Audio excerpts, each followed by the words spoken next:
Hi, Andrew. I think in this morning's panel discussion, you introduced a lot of different OR solutions into the market and work with the Advantech. So at the beginning, would you like to briefing what is the current hospital pain point in the surgical room for the OR operating for the image and the video?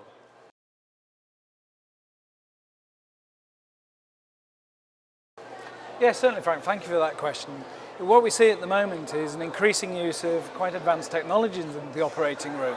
This has been driven by the availability of a lot more information and patient data, but actually the proliferation of use of imaging and multimedia in the operating room.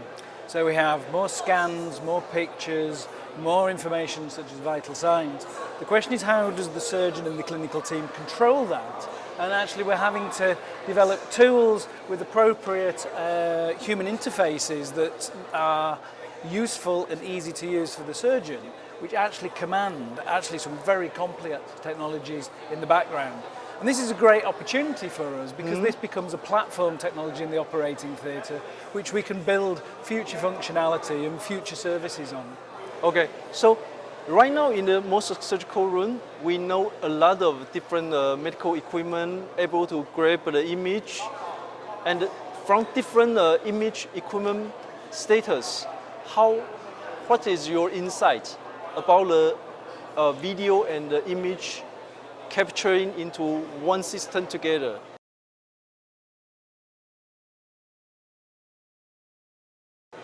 Well, on the face of it, this actually becomes very confusing because, as I say, there is a proliferation of video sources.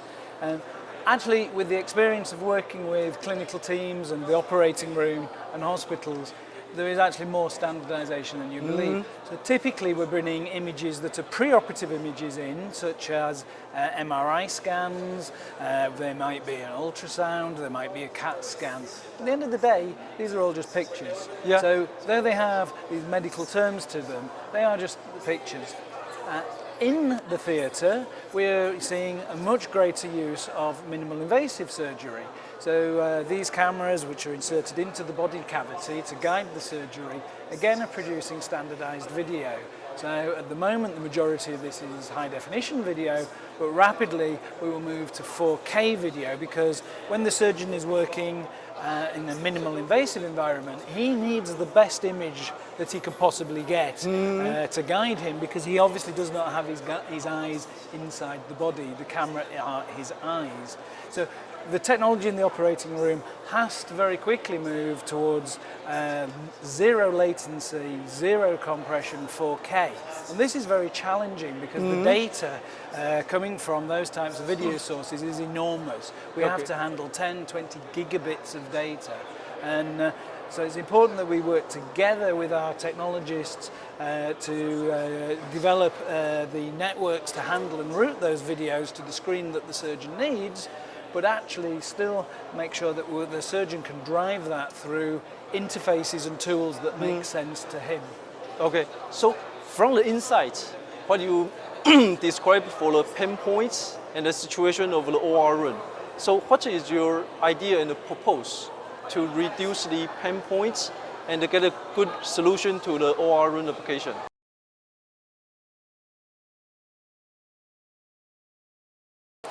Well, actually there's a huge amount of work actually looking towards the future of the operation and the technology in the operating room.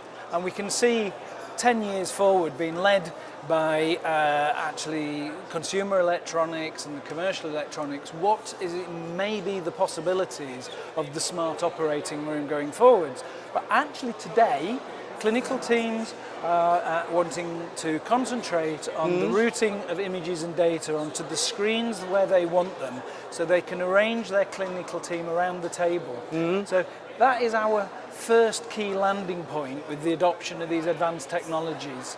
And I believe that that's the bridgehead of us actually modernising most operating theatres.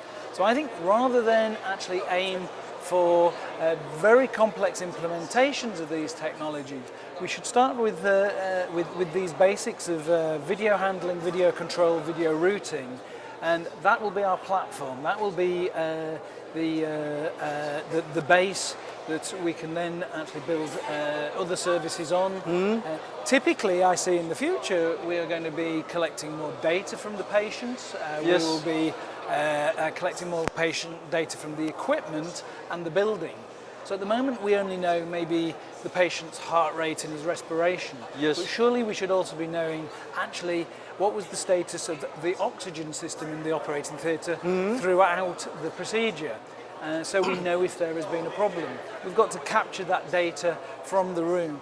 We should know how many sutures were used and make sure that they were all recovered at the end of the procedure. We should capture that information from a smart whiteboard or a smart platform in the room. And once we gather that data, we need somewhere to consolidate that data and to merge it with the electronic patient record. And these types of platforms will become that platform that we then add these additional sophistication, and I believe the Advantech concepts of software as a service and the WISE concept is absolutely perfect for the progression of these technologies in the operating room. Okay, so thank you for your insight and very detailed. So for this whole set, it's quite amazing able to operating a different function and procedure. Would you like to have an introduction about how the hardware structure of this assembly and what's the function of this units it can be?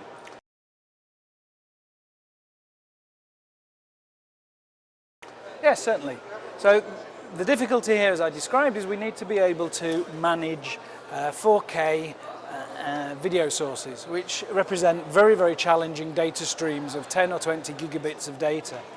So the way that we achieve that is we capture the data into the encoders, which are these AVAS encoders that are shown through the window here. These encoders transfer that video into an IP data stream, which we then are able to handle through a specialist 10 gigabit data network. And all of that technology is actually controlled by a human interface designed with clinical teams, for clinical teams, because this is what they need to do, and all of the clever technology actually needs to disappear into the background. The surgeon just wants to be able to come and say, I would like to put this image onto this monitor, and actually it needs to happen. So to do that, a lot of technology, a lot of clever stuff, but actually that needs to disappear into the background, and this is a tool that just needs to work. The important thing then is how do we actually sell that to the hospital, because we have some very complex concepts here that are probably new to the hospital client. So our concept is to very much take our 30 years of experience and design all the functionality that we believe the surgeon and the hospital will need into a everything in one box concept. And as that surgical team become more advanced, we're able to turn on functionality as they require it and as they're becoming more competent. So this actually solves our second problem. So we've solved the technical problem of how to do this. The second problem is how to sell it. Yes. And that is don't worry, sir, we understand what you're trying to do. All the functionality is in the box. We can cope with your future requirements. The third problem is how to actually fulfill that project, how to install it and how to commission it. Because we don't have these very deep skills available in all of our channel partners. So again, what we've done is we basically pre-build a system based on standardized software and standardized hardware. It's pre-assembled into this specialist enclosure and is shipped as an item to the project. So the project, once they've completed their cabling under our instruction, they're able to install this enclosure with the medical pendant in the operating theatre. At that point, we can connect to it using cloud services. We can complete the configuration, we can check all the fault finding and remotely commission the system. So this actually allows us to deploy these very, very leading edge solutions around the world without actually the requirement to be flying system specialists around the globe for installation and support. Okay.